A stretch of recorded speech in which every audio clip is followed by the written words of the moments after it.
بسم الله الرحمن الرحيم. الحمد لله على حلمه بعد علمه وعلى عفوه بعد قدرته، وصلى الله على سيدنا محمد النبي الزاهد رسول الملك الصمد واحد صلى الله عليه وسلم. اللهم صل على محمد. dhalinyaro waxaan doonayaa inaan maaragtay idinku baraarujiyo inaynu nahay asalkii aadanaha, inaynu nahay asalkii dunida. waayo calayhi salaam nabiyullaahi aadam kolkii jannada laga soo kaxeeyey ee la keenay dhulka, meel buu ku soo degay. waa goortii laga soo kaxaynayo waxay ahayd goortii la yidhi laa taqrabaa haadihi shajarati, geedkani ha u dhowaanina. sidaasi la mid ah, shaydaanka uu ka horreeyey waxaa laga soo eriyey jannada kolkii la yidhi isjuduu liaadama fasajidu lmalaa'igta, yani ibliisna iska diiday oo malaa'igta kolkaas sujuuday, ibliisna iska diiday inuu sujuudo. kolkaa waxaa lagu soo tuuray meel dhulka ka mid a ee la yidhaahdo Iceland, magaaladiisa Dimmerburgir magaalo la yidhaahdo ayaa lagu soo tuuray. taariikhyahanada way isku raacsan yihiin intaa. weliba ilaa imikadan yar waxaa jira gaaladaasi halkaa jooga iyo kuwo kaleba inay qaarkood u yimaadaan inay shaydaanka halkaasi ku caabudaan. walciyaadatu billaah, ilaah baanu ka magan galnay. haddaba shaydaanki waa ogolaatay inuu halkaa ku degay. aadam calayhi salaamna halkan ayuu ku soo degay. waayo waxaa la soo ururiyey DNA-yada dunida oo idil ayaa la soo ururiyey, oo waxaa soo ururiyeen dhowr jaamacadood baa soo ururiyeen.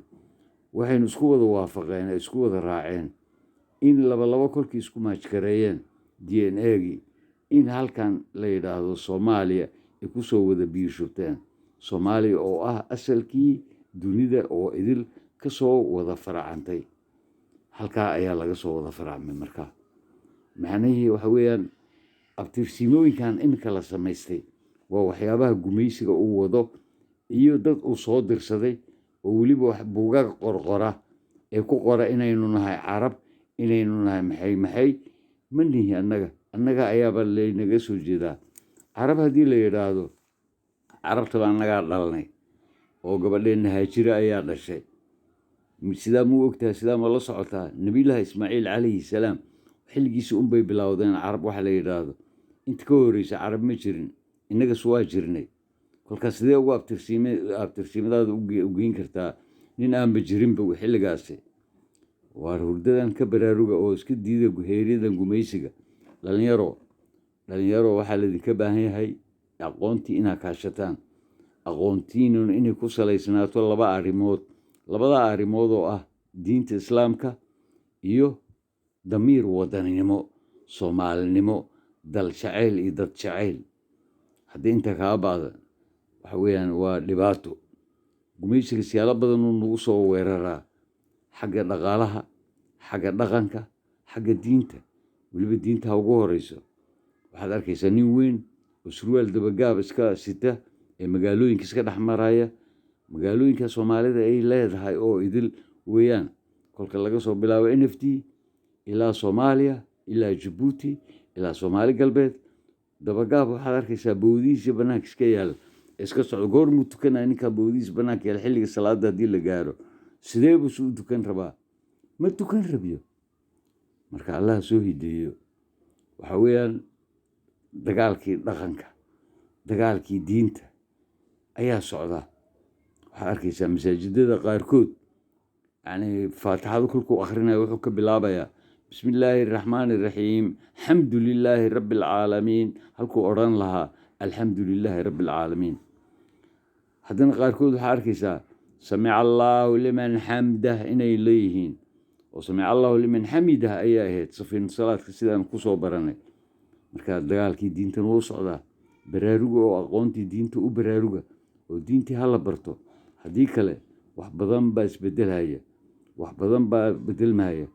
dhalinyaro, dalkan cid kale uma maqna aan idinka ka ahayn, oo idinkana laydinka baahan yahay aqoon ku salaysan diinta islaamka iyo damiir wadaninimo. Soomaaliya annaga haddaynu nahay waxaynu nahay asalkii dunida ka aasaasantay oo ummadaha oo idil ka soo wada faracmeen ayaan nahay.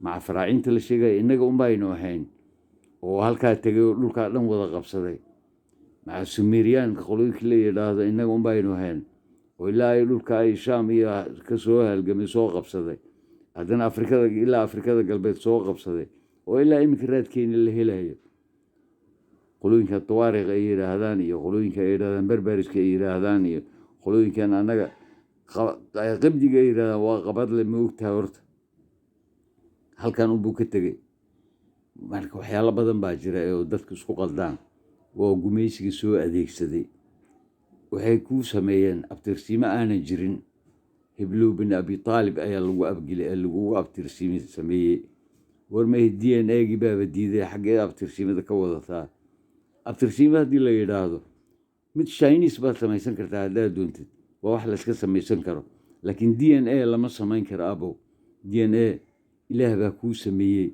lamana bedeli karo lamana masixi karo insha allah waxaan rajaynayaa inaa horta hore ku baraarugsanataan isirka ugu qaalisan dunida inaynu nahay afkeenan uu yahay afka ugu qaalisan dunida iska daa af qalaad aqoon maaha af qalaad aqoon maaha af qalaad aqoon maaha iminka waxaa luntay oo lumeen badankooda lumay dhallinyaradii reer jabuuti aqoon-yahankii reer jabuuti kii khudbadaynaya wuxuu ku khudbadaynayaa afka faransiiska islaantii tamadhada iibinaysa waxay ku gadaysaa waa dee 2000 franc waa dee 100 franc mayde macnihii waxa weeye af baa leedahay reer jabuuti cafar soomaali iyo carab ayaa joogta afafkiina aawe toosa hurdada ka toosa afkan ku baraaruga maxaa dhacay af qaaliya baad leedahay ee af cafar la yidhaahdo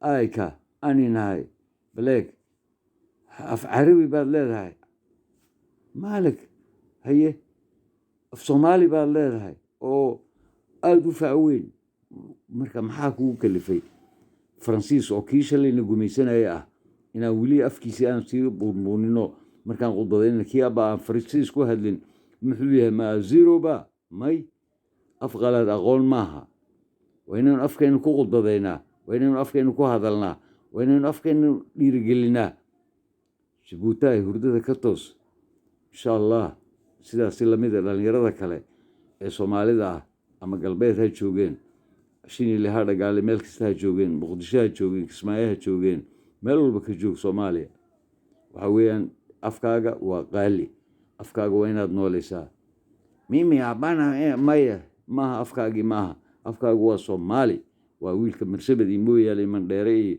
wajeer iyo gaariso jooga ayaan sheegayaa hay af ingiriisiga afkaagii maaha af soomaali baan leenahay ka qaalisan ka facweyn ka qadiinsan marka insha allah dhallinyarada soomaaliyeed waxaan ku baraarujinayaa mar kale inaynu nahay isirka dunida ugu qaalisan baraaruga oo aqoontii u baraaruga oo aqoontiinna ha ku salay